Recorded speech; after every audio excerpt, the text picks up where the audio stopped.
morning and welcome to part 3 of this discussion between a mom and a son about God and about life. I've got Elbi Basson with me. If you don't know who that is my mom. Good morning, Mom. Good morning, Shawn. Thank you for inviting me on the Facebook or wherever you're going to put it. Wherever we're going to put this. We have our Flourish conference going right now in the evenings, and we decided to do this recording where we talk about your life. Yes. I was like, if you haven't watched part 1 or 2, go and watch that and get into it. It's really powerful stuff. So I want to get into the meat of some stuff. I grew up with you, and we talked about your gran that was very powerful woman of God, really trusted God, had a prophetic word over your life. We saw the journey of your life, and I think there was a lot of good lessons in that. I want to talk about something that's very powerful in your life, the prophetic and dreams and visions.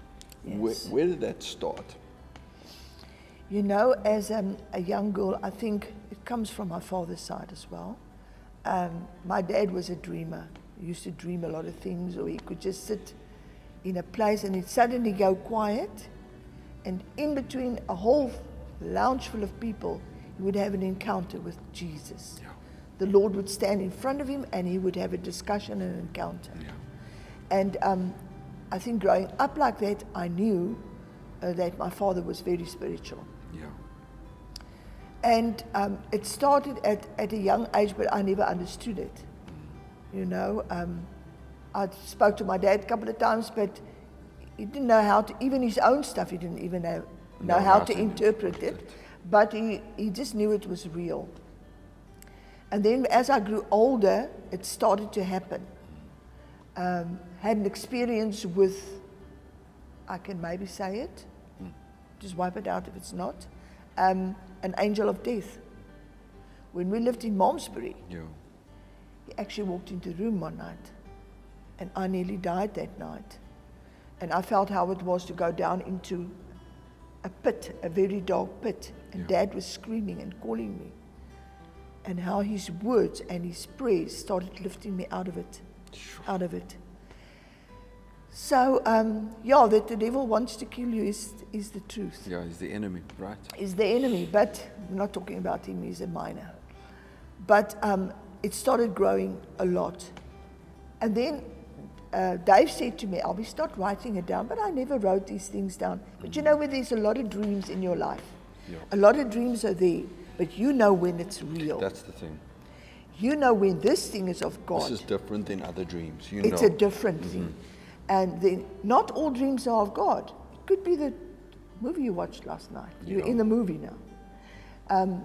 I love movies, but I've realized it affects my spiritual side. Yeah. If I want to be spiritual, I have to do that more or less. Push away from that.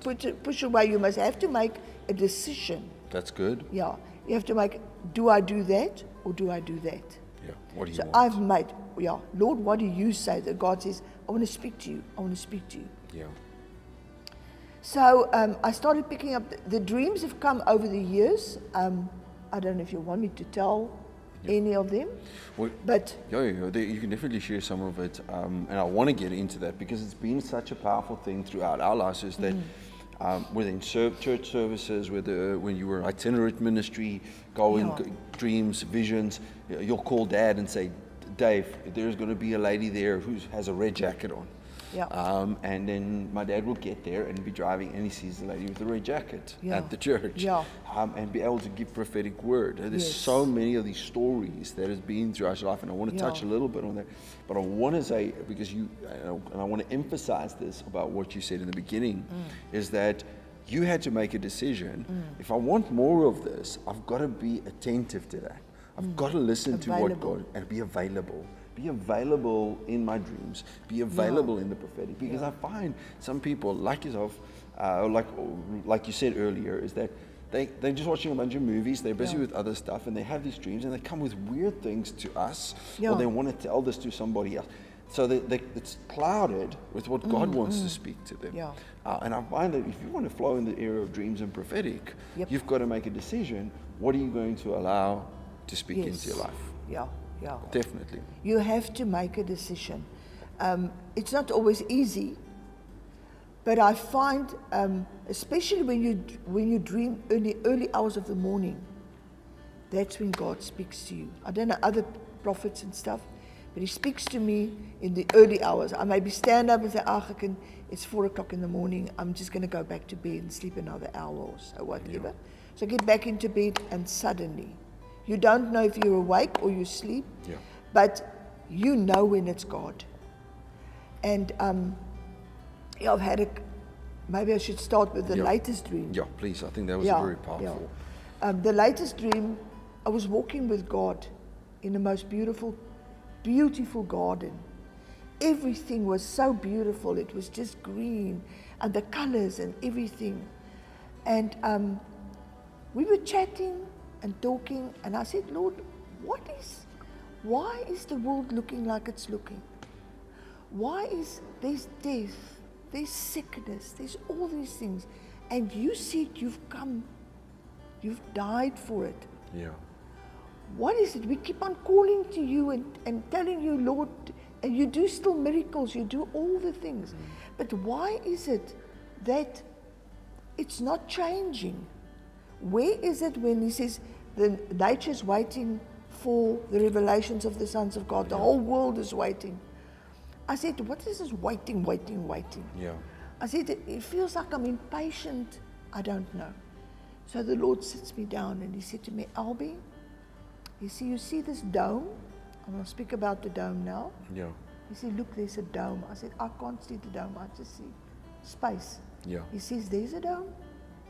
He says, you can't see it now, but there's a dome. He says, but you know what the problem? My people have stopped dreaming.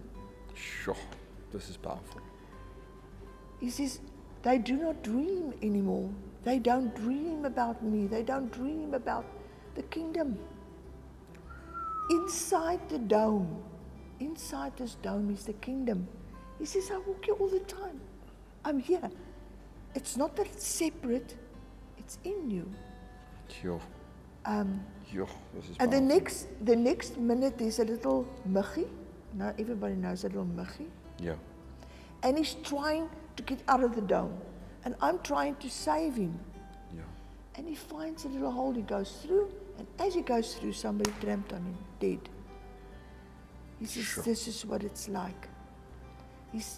People trying to get out of the dome. They're trying to get out of the kingdom.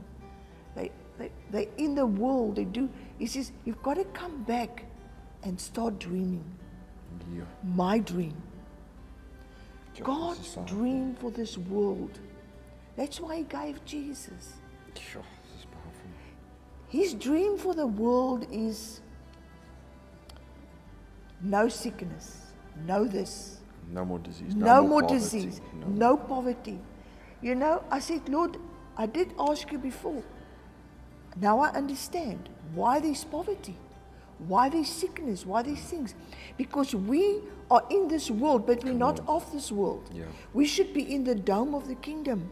That's it. And we should dream to the outside world. The world must look like this. The world must look like this. Come on. No disease. I mean, the hospitals are covered with people. Yeah. And we're praying, and here's a healing, there's a healing. We've seen many healed. We've seen many revivals. We've seen many things. But I think the greatest revival is to come. Yeah. Of ever. You know, first the revival of finance, and then the revival of the greatest revival ever, because millions will give their lives to the Lord. Absolutely. All over this world. Sure. But we have to dream it. Sure. We have to dream it. We have to start seeing that. Yeah. I think if we jump back to this, because I want to touch on this, and we're going to, in the next part, we're also going to continue talking about the kingdom, talking about the dream world, and talking about these places, is that people stopped dreaming godly dreams. Yep. Our dreams were all about us, all about me, about what I can get. So our dreams started fulfilling on the fulfillment of the flesh. Yes. So it's been something that's very powerful in my life that I've gotten from my mom, is the dream world, is being part of this dreams. And I had a dream where I was confronted by this other pastor that I knew that right now is not in ministry anymore. He's busy with other things, and And I was looking at this gentleman. We were sitting having conversation, and he was sharing with me his dreams.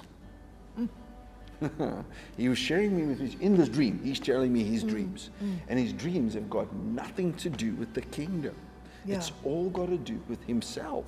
Yep. What is he building? What is he putting together? Yes. How much money he has got? Where he's doing with this? And I'm sitting looking at him and his wife, and I see that their eyes are darkened by the desire for their own flesh. Yeah. And I realized in this moment, and as you were sharing this today, that the dreams we need to be dreaming is what is God's kingdom? What is his thing? Yes. What does God want to do? How many people he wants to get saved? What is the kingdom? Seeing the sick healed. How many of us are desiring the sick to be healed? Yeah. You know, when it affects us, we want it. When it doesn't affect us, we don't care. Yep. So if it's somebody close to us, everybody needs to pray. We all need to be in. Yeah. If nobody near us is sick, we don't have a care in the world about anybody else. Yeah. But the fullness of the kingdom, the dreams of the kingdom, where God is at, what we see and we envision is to dream what he's dreaming, to declare what he's declaring, to speak the kingdom. Yes.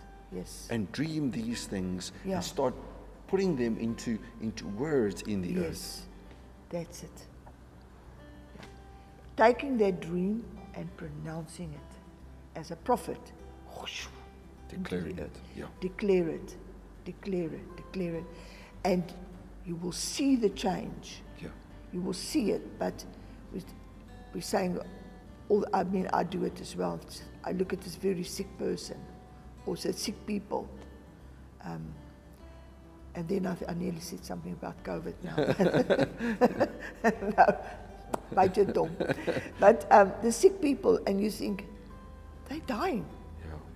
The minute you get that thought, what's God's dream? You should be living. You should be living. Speak life. Speak life. Speak life. Speak life. Declare life over the world. Declare life. That's good. And the thing is,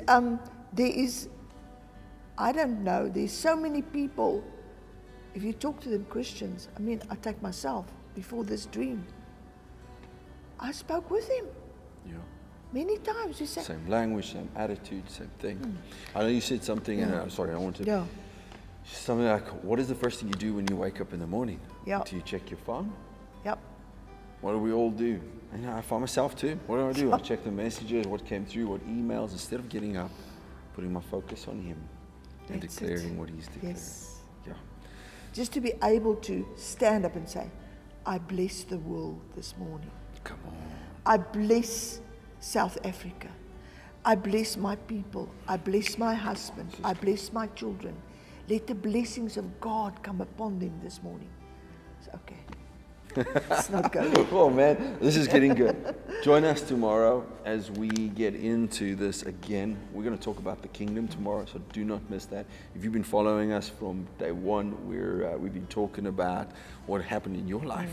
And building up into the dreams and visions of what there is. And I believe we're touching on some good stuff. So join us tomorrow as we continue with us. Join us in the evenings for our Flourish conference, not our Flurry, our Flourish conference. That's every single night. Thanks for joining us today. Bless you. See you tomorrow.